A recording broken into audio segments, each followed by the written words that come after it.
வணக்கம் friends, last minute Tamil channel உங்களை அன்போடு வரவேற்கிறது. இப்போ நீங்கள் பார்த்துட்ருக்கிறது என்னென்னா, பெருந்துறைக்கு அருகில் உள்ள தம்பிக்கலை ஐயன் கோவில். இந்த கோவில் எக்ஸாக்டாக எங்கே இருக்குதுன்னா, பெருந்துறையிலிருந்து கிட்டத்தட்ட ஒரு 10 கிலோமீட்டருக்கு மேலே வந்தோம்னா தம்பிக்கலை ஐயன் கோவில் வரும். அதாவது பெருந்துறையிலேருந்து கோபிச்செட்டிப்பாளையம் போகிற வழியில் வரலாம். வந்தீங்கன்னா தம்பிக்கலை ஐயன் கோவிலுக்கு வரலாம். அப்படி இல்லை அப்படின்னா நீங்கள் அதாவது ஈரோடுலேருந்து கோபிச்செட்டிப்பாளையம் போகிறதுக்கு சித்தோடுன்னு ஒரு ஊர் வழியாக மிகப்பெரிய 4 வழிச்சாலை இருக்குது. அந்த 4 வழிச்சாலையில் வந்தீங்கன்னா சித்தோடுலேருந்து சற்று தொலைவில் வந்தீங்கன்னா லெஃப்ட் சைடில் உங்களுக்கு வந்துட்டு ஒரு ஆர்ச் இருக்குது. அந்த தம்பிக்கலை ஐயன் கோயிலுக்கு போகிறதுக்கு ஒரு வழியே இருக்குது. நீங்கள் அந்த வழியாக வந்தாலும் வரலாம். இதுதான் நம்ம தம்பிக்கலை ஐயன் கோவில் உள்புறத்தில் நாம் எடுக்கப்பட்ட காட்சிகள். எப்படி உண்மையுமே கோவில் மிகவும் அற்புதமாக இருக்குது. நீண்ட நாட்களுக்கு முன்பு கட்டப்பட்ட ஒரு கோவில் இது. அவ்வளோ அற்புதமாக நல்லா நீட்டாக வச்சுருக்கிறாங்க. கோவிலில் சுத்தமாக இருக்குது. இங்கே வந்துட்டு பார்த்திங்கன்னா இந்த கோவிலில் சேரும் அப்படின்னா எல்லா நாளுமே இந்த கிடா வெட்டி கொண்டாடுறாங்க. பார்த்திங்கன்னா அதில் ஞாயிற்றுக்கிழமைன்னா கண்டிப்பாக மிகப்பெரிய கூட்டம் இருக்குது. அதெல்லாம் இன்னொரு வீடியோவில் நான் தெளிவாக காமிக்கிறேன். இப்போ பார்த்திங்கன்னா கோவிலோட உட்புற பகுதிகளை நான் எடுத்து போட்டிருக்கிறேன். இங்கே முன்னாடி கலைகளெல்லாம் தம்பிக்கலை கோவில்னே போட்டிருக்கிறாங்க. பார்த்திங்கன்னா உங்களுக்கு தெரியும். அப்படியே பார்த்திங்கன்னா இந்த கோவிலோட உட்புற பகுதிகள் பாருங்கள். இந்த கோபுரத்தை நீங்கள் எங்கேயோ பார்த்த மாதிரியே இருக்கு. இந்த கோபுரம் நீங்கள் அதாவது சரத்குமார் நடித்த சிம்ம ராசி, சரத்குமார் சுந்தரராஜன் யூனிட் அப்படின்னு மிகப்பெரிய பட்டாளமே இந்த படத்தில் நடிச்சுக்கிறாங்க. அந்த படம் எடுக்கப்பட்ட இடம் இந்த கோவில் தான். அது உங்களுக்கு தனியாக நான் வேறு ஒரு இது காமிக்கிறேன். இப்போ நீங்கள் இந்த கோயிலோட உள்புறத்தில் என்னென்ன சுவாமி இருக்கிறாங்க அப்படிங்கிறதெல்லாம் பார்த்துக்கிறீங்க. பாருங்க, தனியாக இதுக்கு ஒரு சாமி கோயில்.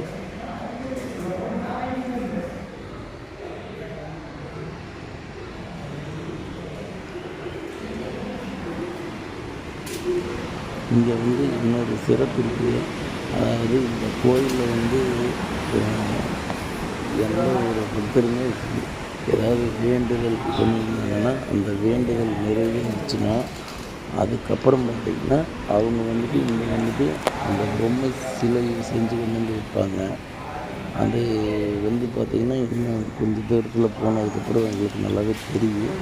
சுற்றி இந்த கோயில் சுற்றியுமே கிட்டத்தட்ட பல சிலைகளை செஞ்சு வச்சுருக்காங்க. அவங்க பக்திக்கு ஏற்ற மாதிரி பெரிய சிலையாகவும் சின்ன சிலையாகவும் அப்படி வச்சுருக்குறாங்க. இப்போ நம்ம அதை பார்த்துட்டு வரோம். இப்போ கோயில் பெரிய கோயில்னு கோயிலோட உட்புறத்தில் பார்த்திங்கன்னா காம்பவுண்டு இந்த கடைசிக்கு அந்த கடைசியுமே மிகப்பெரிய அளவு இருக்குது. பாருங்கள், இங்கே பார்த்திங்கன்னா அந்த பொம்மைகள் எல்லாம் வச்சுருப்பாங்க.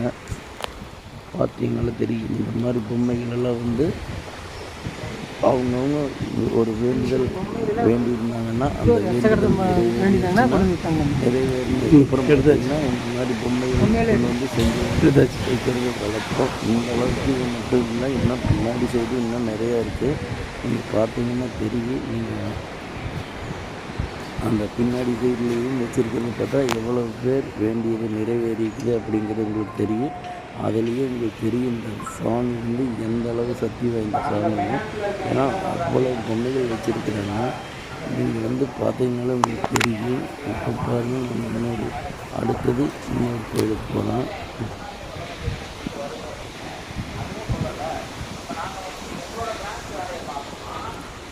இந்த இடத்துக்கு வந்தாலே நம்மளுக்கு ஒரு மன அமைதி கிடைக்கும். அந்த அளவுக்கு உள்ளுக்குள்ளே அவ்வளவு இயற்கை காற்று வீசும் மரம் பசல்கள் நிறைய இருக்கிறதுனால கூட்டம் அதிகமாக இருக்காது. மற்ற ஞாயிற்றுக்கிழமை நாளில் மட்டும்தான் கூட்டம் இருக்குது. மற்ற நாளில் கூட்டம் அதிகம் இருக்காது. பாருங்கள், இங்கே பார்த்திங்கன்னா இந்த இடத்துலையுமே பாருங்கள் நிறைய சிலை செஞ்சு வச்சுருப்பாங்க.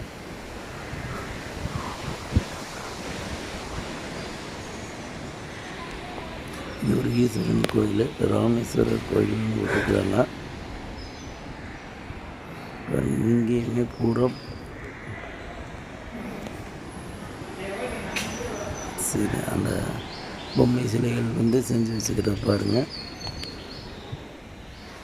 எவ்வளோதான் வச்சுக்கிறாங்கன்னு பாருங்கள். இப்போ நாமளே ஒரு வேண்டுதல் வேண்டிட்டு வந்தால் அந்த வேண்டுதல் நிறைவேறின உடனே மறுபடியும் நாம் இங்கே தான் அந்த பொம்மையெல்லாம் வச்சுட்டு போவோம். அதே மாதிரி தான் இங்கேயும் வச்சுக்கிறாங்க. இங்கே ஒரு சாமி கோயில் இருக்குது.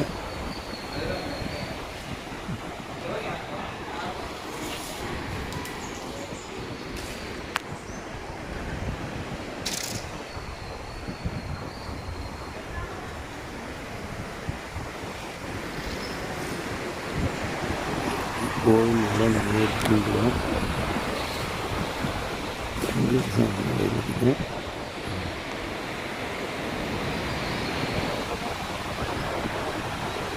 இங்கேயும் சாமி வரைக்கும் வச்சுருக்கிறாங்க. எல்லாம் என்ன வச்சுருக்கிறாங்க பாருங்கள்.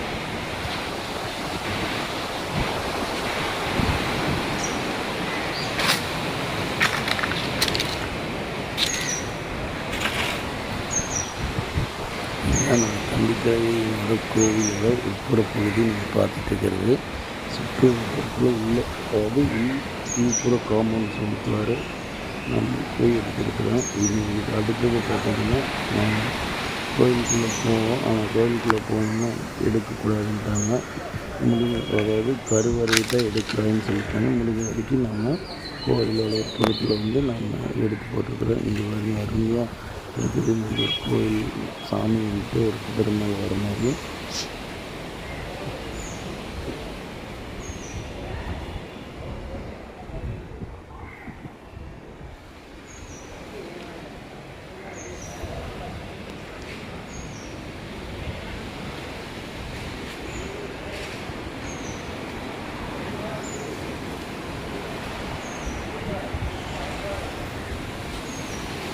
நீங்கள் இந்த கோயிலுக்கு வரணும்னா பெருந்துறையிலேருந்து எல்லாம் கோபிச்செட்டிப்பாளையத்துலேருந்து வந்தீங்கன்னா உங்களுக்கு ரொம்ப ஈஸியான வழி, எங்கேயுமே கட்டாகாத ஒரு வழின்னா நீங்கள் கோபிச்செட்டிப்பாளையத்துலேருந்து வந்தீங்கன்னா கவுந்தப்பாடி தாண்டினீங்கன்னா கொஞ்சம் தூரத்தில் பார்த்தீங்கன்னா ரைட் சைடில் உங்களுக்கு ஒரு ஆர்ச், அந்த ஆர்ச்சில் பார்த்தீங்கன்னா தம்பிக்கலை ஐயன் கோவில்னு போட்டிருப்பாங்க. நீங்கள் அந்த வழியை வந்தீங்கன்னா உங்களுக்கு ரொம்ப ஈஸியான வழியாக இருக்கும்.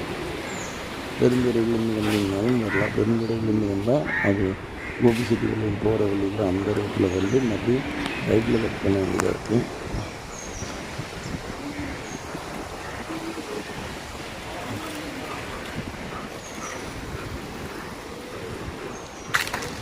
கிட்டத்தட்ட நாம் இந்த கோவிலோட புறப்பகுதியில்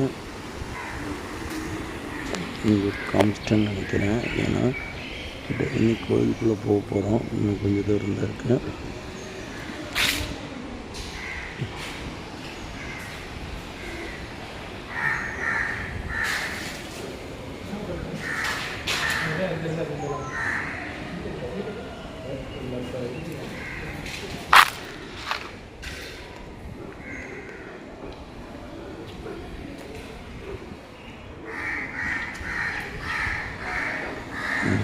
இங்கே ஒரு மண்டபமாட்டம் இருக்குது. இங்கே ஏதாவது விசேஷ காலங்களில் இங்கே ஏதாவது எல்லா கூட்டமாக ஏதாவது நிகழ்ச்சிகள் செய்கிறதுக்காகவோ என்னென்ன எக்ஸாக்டாக எனக்கு தெரியல. இங்கே மண்டபம் இருக்குது. இந்த இடம் என்னென்னா இது முக்கியமாக உங்களுக்கு சொல்கிறது நான் மறந்துட்டேன்.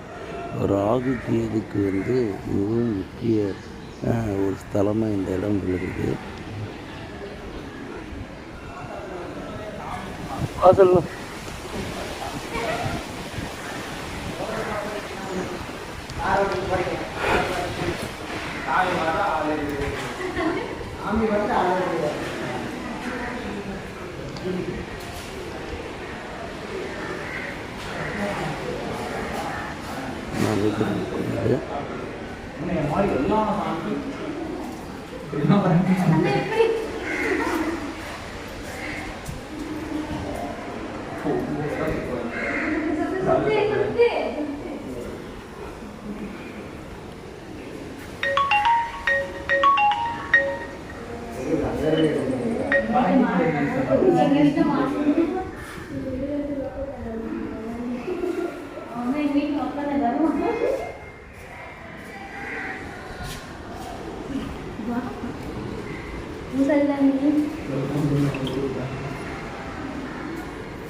முருகர் முருகர் முருகன் முருகன்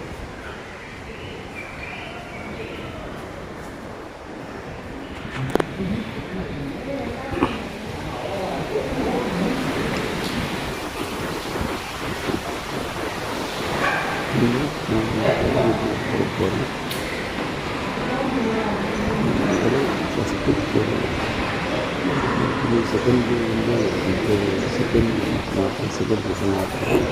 அவங்க கோயிலுக்குள்ள இப்போது பார்த்தீங்கன்னா எங்களுடைய லாஸ்ட் மந்த் தமிழ் சேனலை சப்ஸ்கிரைப் பண்ணுங்கள், ஷேர் பண்ணுங்கள், லைக் பண்ணுங்கள். நன்றி நன்றி நன்றி.